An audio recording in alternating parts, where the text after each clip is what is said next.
Alright, so on this go round, what we're practicing is we're practicing the organic things, which include pretty much any plant life. And part of the goal is to um, utilize all of our skill sets that we've been basically practicing. So, what we want to look at is that every time that we're drawing, that we're effectively designing.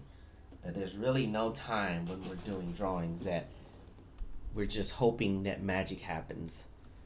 That's probably one of the worst things you can do for yourself artistically, is to go into your drawings just hoping that if I make enough marks, like cool things will happen. It happens sometimes, though. I don't want to make it sound like that's a never a proposition, but the more we can be intentional in our thought and our process, the easier we'll be. So part of what we're trying to do here is, no matter what we're looking at, like we can always interpret things. So there's some cactus on my screen, and I'll show you the picture. And I'm not gonna draw them exactly like they look, because that's not really the exercise. The exercise is not, hey, let me just copy this, but it's to look at things and interpret them and think to yourself visually, like how would I effectively interpret and design this. So what I'm going to do is I'm doing my own sort of interpretation, and I definitely want to think in terms of asymmetry with this as well. I'm gonna put like some rock-like formations down here, so I don't have to bother with the connection to the ground. Pop. And then like some little sprigs of whatever, some whatever wild, some sort of wild whatevers. And so you can plan out as much of the stuff as you feel you necessarily need. The important thing to think, though, is, even based off of our previous assignment, is we also want to think in terms of that there is 100% volume to this. There's a point where that's the middle of that, and if we were to make a cross section and we cut this in half, that would be the midpoint. So visually, we want to consider that, again, details on this will effectively have a wrapping, and more often than not, for something like this, there's a good chance that the those ridges do originate from that midpoint, the center, and transition out from there. And those are things that you want to look at in the process of evaluating and breaking things down, because we can place the point of this on the opposite side. We can place the top of this more facing us, so we can visualize that this is actually facing us, but that one is facing away from us. And then we can draw it accordingly and say, oh, all of these elements are coming out from here, and the volume of this is wrapping around in this direction and in this manner. Right? Like, those are essential things. So even with this, we can say, and even for this, let's say that this is bending and it wraps this way and it's wrapping in form, but then as it changes direction, that, okay, maybe it changes direction here, and then eventually it kind of flattens out somewhere towards the midpoint. Right? So if we can evaluate things in those manners, it makes it a little bit easier for us to plan out, like, how am I going to apply structure, detail, texture, value, rendering, etc., etc. So it, to a certain degree, can solve, some potentially complex decisions and make them much simpler decisions. Right? And ultimately, our goal is to try to figure out, how do I simplify my decision making so that this is not overly complicated, and that I'm not making this exceedingly difficult on myself. And we could determine, like, let's flatten that out so that it's kind of flat, but then it kind of tilts towards us at the top. And we can almost just silhouette this one, because we already know what those other ones look like. So we'll just kind of leave that furthest one. I guess we could add some texture to it. I probably should make it seem like this overlaps and that sits in the front. This is a little bit too parallel for me, so I might when I actually finish drawing it, I'll probably tuck that in a little more so it doesn't feel particularly parallel.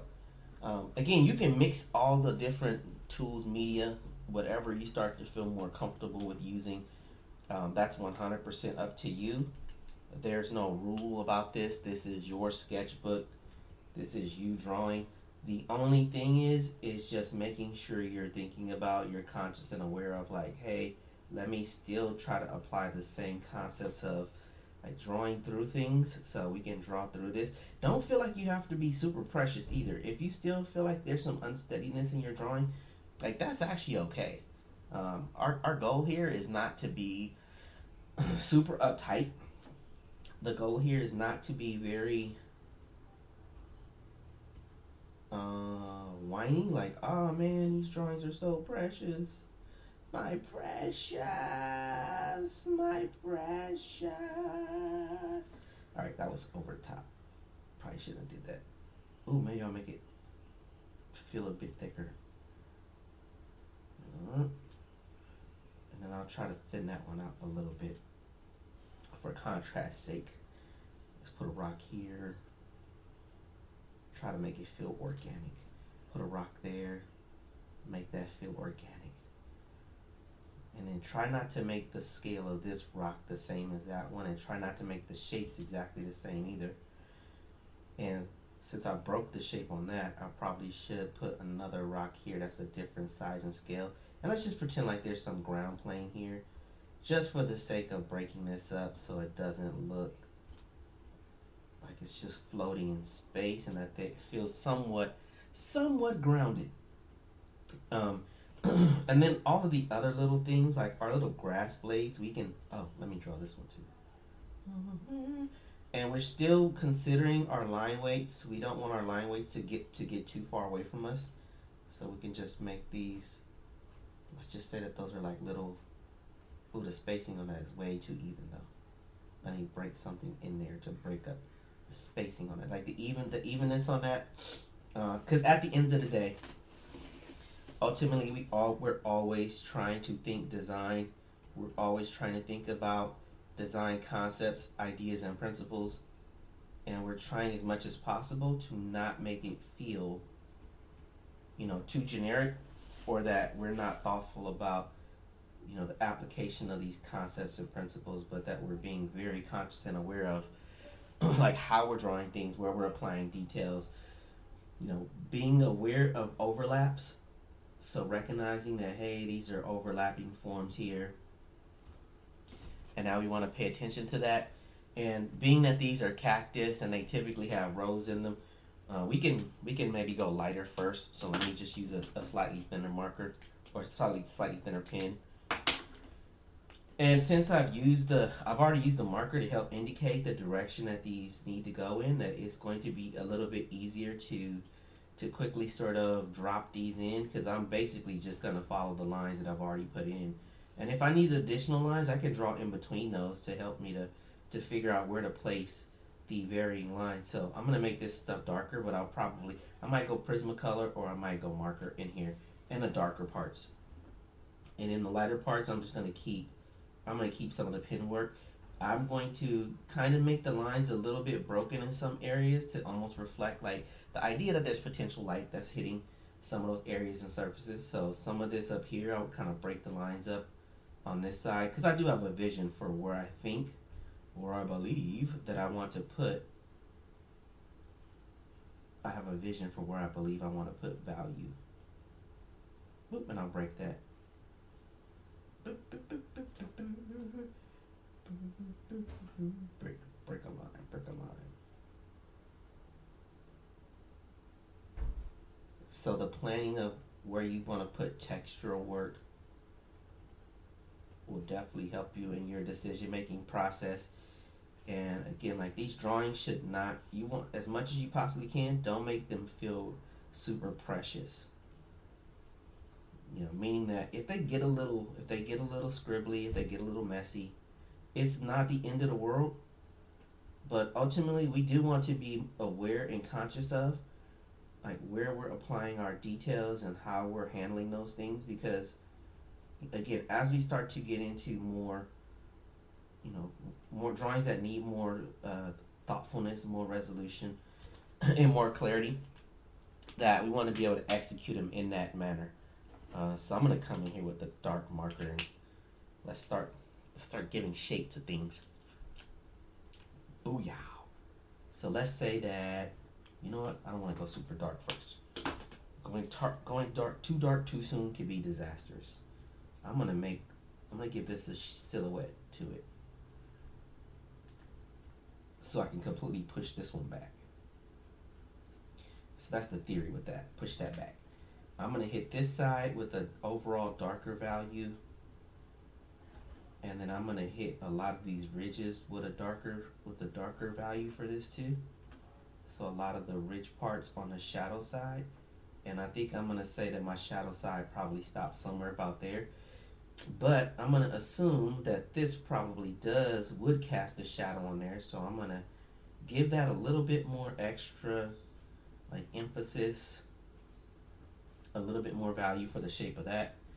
And make sure you have your tracing paper with your marker, because again, if you don't, you always run the risk of just drawing through a whole bunch of pages. And again, that's not the end of the world, but you have now wasted multiple sheets of paper. And for what? For laziness? I'll even get some on these rocks too, just to break up.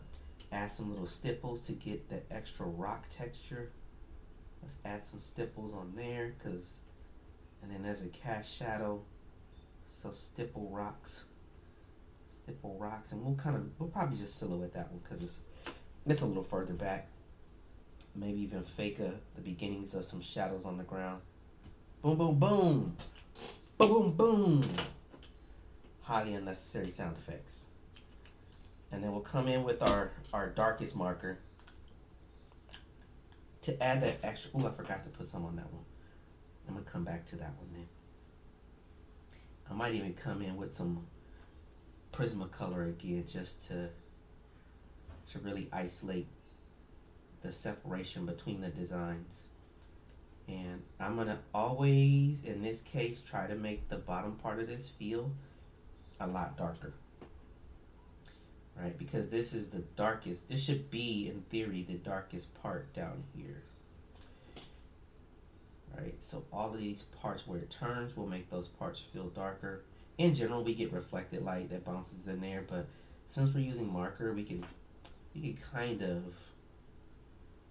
group all that stuff together. So I'm gonna actually hit all this stuff dark down here. Boop, boop. And I'll just come in and make this dark since I'm already here, instead of doing extra passes just to do extra passes. Maybe in here I'll kind of experiment with retaining some reflected light just for the sake of being like, I left reflected light. Booyah! Oh, on this one I did absolutely nothing. Wow. Let's touch that up real quick. Do, do, do, do. And I'm kind of bordering on overworking this, to be honest, because there's always a point where you can try to do too much, and you don't even have to, but you start to do too much. So I'm gonna come in here with some highlights to just hit some high spots to go, ooh, that's lit. I know that was bad. I'm sorry. If you're watching this and you cringed, too bad.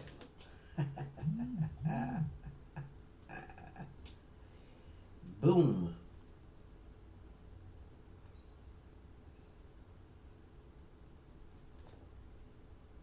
So we'll just build up the value in those areas, and then we'll even hit some here, right across the lip, the areas where there will be potentially more light. So even on there, we'll hit some of the edges on there to get that little extra bit of separation. You're always trying to keep your tools, your pencils, as sharp as you can, and it will just indicate a little light on there. And if we needed that extra separation, just because, let's say we really want to make that cast shadow a little bit more clear, we can maybe hit up a couple little spots here or there, and to build a little bit of a transition across here. If we're just feeling like, oh man, I really want to come back in here and give that just a little bit more emphasis in some of those darker areas. The Prismacolor sings. It sings a song. That's really a necessary singing. So we'll just put a couple little marks in those deeper grooves. And then we high five ourselves. Oh yeah! But at the end of the day, like ultimately our goal is to constantly think about, the simplicity of I can build things out from really basic things.